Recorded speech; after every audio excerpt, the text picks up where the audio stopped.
पिछले वीडियो में हमने देखा स्विचिंग, उसमें हमने देखा पैकेट स्विचिंग, ठीक है। तो आज हम देखेंगे पैकेट स्विचिंग का और क्या देखेंगे कि उसका टाइम हम कैसे कम कर सकते हैं और कम कर सकते हैं, ठीक है। तो आज हम वो पैकेट स्विचिंग और देखेंगे। तो कंसेप्ट आएगा पाइपलाइनिंग का, ठीक है। पाइपलाइनिंग का कंसेप्ट आएगा जो हमें कंप्यूटर आर्किटेक्चर में देखना है, लेकिन अभी यहाँ पे यूज है क्योंकि हमें देखना है कि कैसे पैकेट स्विचिंग में टाइम कम होगा, ठीक है। इसीलिए अभी हम देखेंगे पैकेट स्विचिंग विद पाइपलाइनिंग। तो जो पहले हमने देखा उसका मैं बताऊं नॉन पाइपलाइनिंग, मैं कंपेयर करूंगा एंड पाइपलाइन। ये हमें देखना है कंप्यूटर आर्किटेक्चर में भी, वो उसी टाइम देखेंगे। वो मैं एक एग्जांपल से आपको क्लियर करता हूं। देखो, अगर मुझे एक गाड़ी, मुझे एक कार मुझे मैन्युफैक्चर करना है, ठीक है। तो मैं उसको क्या करूंगा, मैन्युफैक्चर करूंगा लेकिन फेज वाइज, ओके। तो अगर ये फेज 1 है, ये फेज 2 है, फेज 3 है, फेज 4 है, तो फेज 4 के बाद वो गाड़ी कंप्लीट होती है, ओके। एग्जाम्पल, अगर एक फेज में उसका सिर्फ टायर बनता है, दूसरे में उसका बॉडी पार्ट्स और फिर और बॉडी पार्ट्स इंजन के साथ, फिर लास्ट में मैन्युफैक्चर होते हैं, ठीक है। तो अगर हम एग्जांपल मान लें कि अगर ये होता है 100 कार्स है, 100 कार्स है। फेज 1 एग्जांपल 1 डे इसका टायर बनता है, ऐसे ही second day, third day, fourth day, तो 4 दिन में ये खत्म होता है एक गाड़ी पूरा मैन्युफैक्चर करके।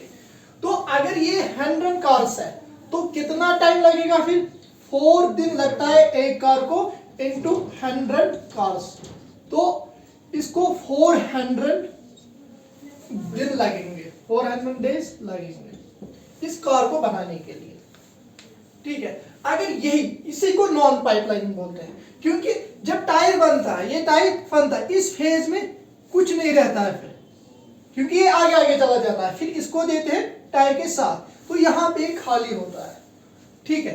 तो अब पाइपलाइनिंग में क्या करेंगे हम पाइपलाइनिंग में क्या करेंगे, हम ऐसे ही फेज 1, फेज 2, फेज 3, फेज 4, ये 4 फेज है, ठीक है। तो एग्जांपल, अगर यहाँ पे एक गाड़ी है, इसका टायर बन गया, यहाँ पे क्या होगा, उसका बाकी बॉडी पार्ट्स बनेंगे, यहाँ पे भी बाकी बॉडी पार्ट्स बनेंगे, 4 दिन में वो खत्म होता है, ठीक है। 4 दिन में वो ये भी खत्म होता है। तो जो पहला कार होगा, फर्स्ट कार होगा, वो 4 दिन में खत्म होगा। एग्जाम्पल, इसमें भी लेंगे हम 100 कार्स, इसमें भी हम 100 कार्स लेंगे, लेकिन अगर क्या करेंगे हम क्या करेंगे, जब तक ये यहां तक पहुंचेगा, तब तक वो और एक गाड़ी का टायर बनाएंगे, ऐसे ही यहां पे भी क्या करेंगे, ये यहां पहुंचाएगा तो यहां पे भी खाली हो जाएगा, तो यहां पे भी और एक इसका बॉडी पार्ट बनाएंगे और एक कार का। ऐसे ही जब ये कंप्लीट होगा यहां से, तब तक दूसरा भी बन जाएगा। जब ये कंप्लीट ये गाड़ी होगी, ये निकल जाएगा, ये मैन्युफैक्चर हो गया। अब क्या होगा, जब ये मैन्युफैक्चर होगा, यहां से दूसरी गाड़ी भी आएगी, ठीक है। तो ऐसे ही मतलब क्या, तो एक दिन में जो 99 कार्स बच गए, वो एक ही दिन में खत्म होते हैं, क्योंकि हमने यहाँ पे एक खत्म हो गया, तब तक हमने और एक मैन्युफैक्चर कर दिया। जैसे अब 100 कार्स है, एक फर्स्ट कार को 4 दिन लगे, जो 99 कार्स है उसको कितने दिन लगे, 99 डेज, ठीक है। तो पूरा कितना लगा है फिर, 400 कार्स को कितना टाइम लग गया फिर, एक तो 4 दिन पहला कार को, फिर प्लस 99 डेज, तो 103 डेज लग गया। तो ये कैसे हो गया, पाइपलाइनिंग के साथ। तो इससे क्या होगा, यहाँ पे तो 400 डेज है पाइपलाइनिंग में, यहाँ पे नॉन पाइपलाइनिंग में 400 डेज है। पाइपलाइन में क्या हो गया, टाइम कम हो गया। ऐसी पैकेट स्विचिंग में देखेंगे, ठीक है। तो ये एग्जांपल था समझाने के लिए। तो हम ऐसी पैकेट स्विचिंग को क्या करेंगे, पाइपलाइनिंग यूज करेंगे, उसका टाइम कंज्यूम करेंगे हम,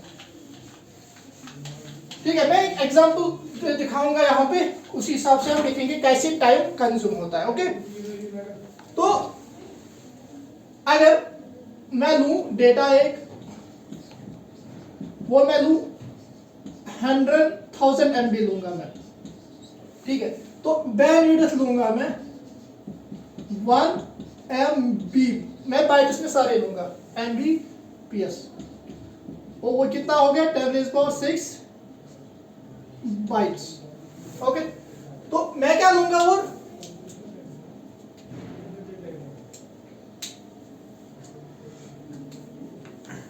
तो मैं क्या करूंगा, अब मैं इसका टीटी टाइम निकालूंगा, ठीक है। इसका टीटी टाइम निकालूंगा, जैसे क्या, मैं ये दो एग्जांपल लूंगा और मैं इसके साथ और एक हेडर लूंगा, क्योंकि हर एक डेटा के साथ हेडर होगा, ठीक है। तो वो मैं 100 बाइट्स लूंगा, ठीक है। तो अगर ये सेंडर है, अगर ये सेंडर है, ये इसके साथ स्विच कनेक्टेड है, इसके साथ और एक स्विच कनेक्टेड है, फिर रिसीवर है, ठीक है। तो यहां पे क्या होगा, तो मैसेज साइज कितना होगा, फिर मैसेज साइज होगा 1000 प्लस हेडर उसके साथ 100, वो होगा 1100 बाइट्स, ठीक है। तो ये पूरा मैसेज सेंडर भेजेगा, कितना 1100 MB, 1100 बाइट्स, ठीक है। तो ये भेजेगा, इस पे, जब ये भेजेगा, इसका टाइम क्या होगा, ट्रांसमिशन टाइम। तो यहाँ भेजेगा, ये भेजेगा इधर, क्योंकि पैकेट स्विचिंग में होता है क्या है, हमने पिछले वीडियो में देखा, अगर आपने नहीं देखा पहले वो देख लेना। तो यहाँ पे क्या होगा, यहाँ पे हम पैकेट भेजेंगे, यहाँ पे स्टोर होता है, पहले स्टोर होता है फिर फॉरवर्डिंग करता है पैकेट स्विचिंग। तो यहाँ पे क्या होगा, ये स्टोर कर रहा है फिर फॉरवर्ड कर रहा है, स्टोर कर रहा है फॉरवर्ड कर रहा है, ठीक है। तो मतलब 3 बार ये स्टोर कर रहा है और फॉरवर्ड कर रहा है, तो ट्रांसमिशन इसका 3 बार है, ठीक है।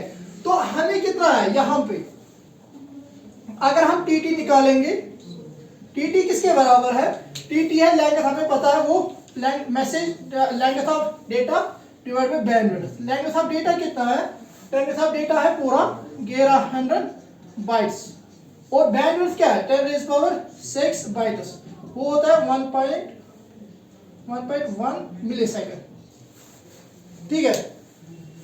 तो इसका टीटी निकला, ठीक है। लेकिन कितने, अगर हम पूरा डेटा भेजेंगे, इसके साथ मैं एग्जांपल की मान लो नॉन पाइपलाइनिंग, हम एक ही साथ सारा भेज रहे हैं, जैसे हम कार मैन्युफैक्चर कर रहे थे, ठीक है। तो हम सारा एक ही डेटा भेज रहे थे, ठीक है। हम उसका नहीं कर रहे थे कि हम पहले आधा कर लेंगे, ठीक है। तो हम सारा भेज रहे हैं एक ही थ्रो में, तो यहाँ पे टीटी टाइम जो होगा वो, लेकिन है कितनी बार हमें स्टोर करना है, फॉरवर्ड स्टोर फॉरवर्ड, तो कितना होगा फिर 3 इंटू 1.1 मिलीसेकंड, कितना है 3.3 मिलीसेकंड। तो इसका कितना होगा, इसका टाइम कितना लग गया, फिर 3.3 मिलीसेकंड लग गया इसको पूरा भेजने के लिए। फिर और एक भेजेगा, फिर और एक डेटा भेजेगा। अगर हम पाइपलाइनिंग यूज करेंगे, देखेंगे उसका कम होगा कि नहीं, जैसे हमने कार में देखा, ठीक है। तो हम पाइपलाइनिंग यूज करेंगे, हम क्या करेंगे, जो ये पैकेट है, जो ये डेटा है, इसको हम पैकेट में डिवाइड करेंगे, ठीक है। उसको हम, जैसे हमने कार को डिवाइड किया, पहले टायर बन जाएगा, फिर बाकी बॉडी पार्ट्स बनेंगे, ठीक है। वैसे हम डेटा को हम डिवाइड करेंगे, ठीक है। तो जब हम डिवाइड करेंगे इसको, हम एग्जांपल, इसको मैंने 5 पैकेट में डिवाइड किया, 5 पैकेट में डिवाइड किया, तो पूरा डेटा कितना हुआ,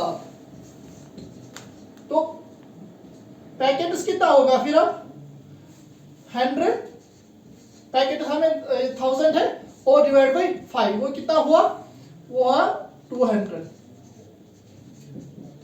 ठीक है। तो बैंडविड्थ तो अपना ही है, बैंडविड्थ अपना ही है 1 Mbps 10⁻6 बाइट्स, और हेडर तो सेम ही है, हेडर सेम ही होगा 100 बाइट्स। तो अब पैकेट साइज होगा कितना, पैकेट साइज होगा कितना, ये तो पता ही है। डेटा कितना है अब 200, एक पैकेट का कितना होगा अब 200, ठीक है। तो हम पैकेट साइज देखेंगे, एक पैकेट साइज को कितना डेटा हो सकता है। एक तो 200 है यहाँ पे, 200 MB प्लस क्या है हेडर 100, तो कितना है 300 MB हम भेज रहे हैं एक पैकेट साइज, ठीक है। हमें कितने 5 है, ठीक है, हम 5 भेजेंगे। अब अगर हम ये भेजेंगे, ये सेंडर है, ये राउटर है और ये रिसीवर है, तो ये भेजेगा यहाँ, ये भेजेगा यहाँ, ये भेजेगा यहाँ, फिर और एक पैकेट आएगा, फिर और एक पैकेट आएगा। वो जब तक ये यहाँ पहुंचेगा और एक पैकेट आएगा ऐसे ही। जैसे अब कितना रहा 4 पैकेट रहा, एक तो गया, ये पीछे पीछे आएंगे। जैसे ना, जैसे अगर हम एग्जांपल लेंगे, अगर हम माउंटेन पे चढ़ना है, ठीक है, हम एक रोप से चढ़ेंगे, जब एक जाएगा तो बाकी उसको फॉलो करेंगे, ठीक है। ऐसे ही वो पाइपलाइनिंग होता है, मतलब वो आधा चढ़ा, पीछे पीछे बाकी सारे हैं, उसी को वैसे ही पैकेट जाएंगे, पहले एक जाएगा, पीछे पीछे बाकी आएंगे, जैसे हमने मैन्युफैक्चर में देखा था अभी। तो यहाँ भी टीपी कितना होगा फिर, टीपी कितना होगा, language divide by bandwidth. Language क्या है यहाँ पे 300, ये पूरा है, ये हेडर है, ये एक पैकेट का डेटा है, ठीक है। तो 300 MB है अभी, divide by bandwidth 10 rays power कितना है 10 रेज़ पावर 6, ये है 0.3 मिलीसेकंड में, मैं मिलीसेकंड में ले रहा हूं, ठीक है।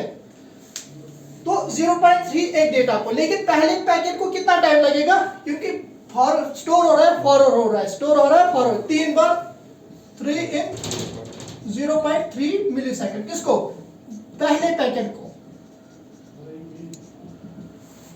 3 into 0.3 होगा मिलीसेकंड, तो ये कितना हो गया 0.6 मिलीसेकंड इसको एक पैकेट को लगेगा। बाकी कितने बचे, 4 पैकेट बचेंगे, ठीक हो। 4 को जैसे हमने देखा, ये एक पैकेट जा रहा है, पीछे पीछे बाकी पैकेट आ रहे हैं, जब पीछे पीछे बाकी पैकेट आ रहे हैं यहाँ पे, तो उसको एक ही टाइम लगेगा, इसको into 3 टाइम्स नहीं करना, क्योंकि यहाँ पे भेजा, पीछे और एक पैकेट आ गया, इसको ट्रांसमिशन एक ही टाइम लगा, स्टोर कर रहा है और फॉरवर्ड कर रहा है, ठीक है। तो उसको कितना लगा, फॉरवर्ड पर एक को 0.3, वो कितना हुआ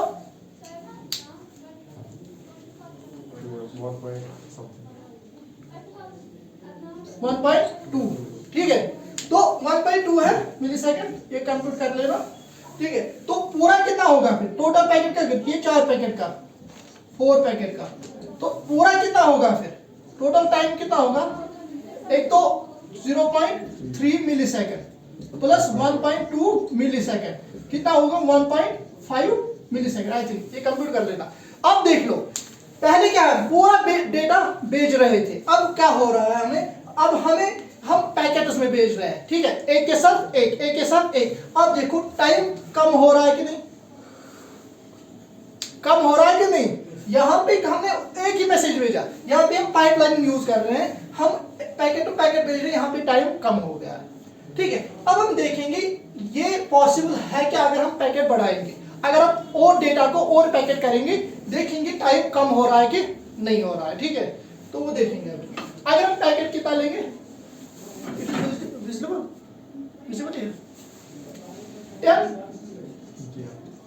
पैकेट, ठीक है, 10 पैकेट है। तो अगर हम 10 पैकेट लेंगे तो डेटा कितना है हमें, 10 है 1000, 10 पैकेट्स है अभी, तो 100 मिला, ठीक है।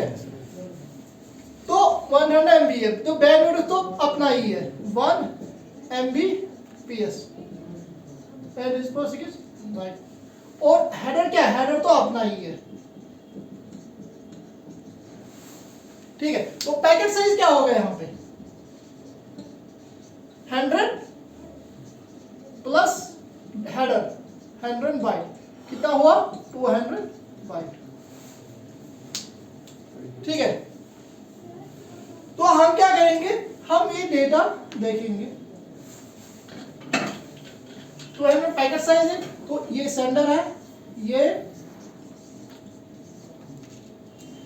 रिसीवर है, ठीक है। ऐसे ही हम क्या करेंगे, पहले पैकेट आएगा, स्टोर होगा, फॉरवर्ड होगा, स्टोर होगा, फॉरवर्ड होगा, तो निकल जाएगा। ठीक है, तो 10 पैकेट्स है, तो टीटी क्या होगा फिर यहाँ पे लेंगे डिवाइड पे ब्रेड बैंड नहीं है, ये लेंगे सब पैकेट डिवाइड बैंडविड्थ है। ठीक है, तो इक्वल लेंगे सब पैकेट क्या हो अभी है 200 और बैंडविड्थ क्या है 10⁻⁶। ठीक है, 0.2 मिलीसेकंड एक टीटी टाइम है। ठीक है, एक पैकेट का।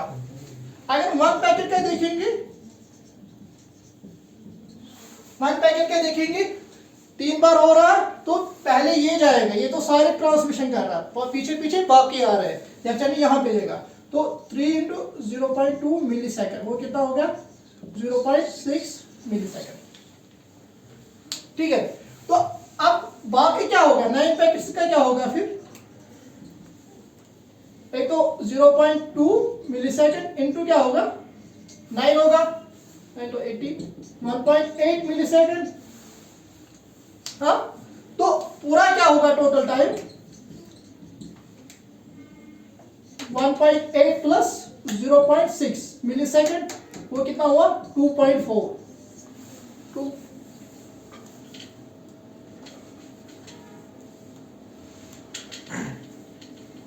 तो मैं तो यहाँ पे 9 पैकेट्स है, यहाँ पे 9 पैकेट्स है, 9 पैकेट को कितना टाइम लगे 1.9 पैकेट है, तो 9 पैकेट है एंड तो इसको कितना है 9 पैकेट्स को कितना लगे 0.2 है ट्रांसमिशन, एक ही ट्रांसमिशन होगा इनटू 9, वो हो गया 1.8। ठीक है, 1/8, जब ये 1.8 है तो पूरा कितना है 0.6 टोटल टाइम प्लस 1.8, वो कितना हुआ 2.4 मिलीसेकंड। अब देखो, जब हम पहला एक ही डेटा भेज रहे थे विदाउट पैकेटिंग, ठीक है, तो उसको कितना टाइम लगा 3.3 मिलीसेकंड। जब हमने पैकेट किया 5 पैकेट किया तो उसका टाइम कितना है 1.5 मिलीसेकंड। जब आपने 10 पैकेट्स किए यहां पे क्या आ गया 2.4, तो इससे ज्यादा हो गया। तो इसका मतलब क्या है, इसका मतलब हम अगर एक डेटा है, अगर उसको हम पैकेट कर रहे हैं, उसको पैकेटाइज कर रहे हैं, उससे कम तो टाइम हो रहा है, लेकिन अगर हम ज्यादा पैकेट कर रहे हैं उसको ज्यादा पैकेट टाइम इंक्रीज हो रहा है। इसका मतलब है मतलब कोई थ्रेशोल्ड होगा, उस थ्रेशोल्ड तक टाइम तो कम होगा, अगर हम ज्यादा पैकेट करेंगे तो उससे क्या होगा टाइम इंक्रीज होगा। ठीक है, तो यही पैकेटाइज यही पाइपलाइनिंग का फायदा है यहाँ पे, लेकिन उसी तक पैकेटाइज करना है जहां तक आपको टाइम कम होगा। ठीक है, ये पैकेट का जो हमने पिछली बार पढ़ा था पिछले वीडियो में पैकेट स्विचिंग, ये उसका और टाइम कंज्यूम था, टाइम कैसे कंज्यूम कर सकते हैं और। ठीक है, तो अब हम इसका देखेंगे अगले वीडियोस में कि कैसे हम इसके टाइप से, जैसे उसका वर्चुअल सर्किट है एंड डेटाग्राम है, वो अगले वीडियो में देखेंगे।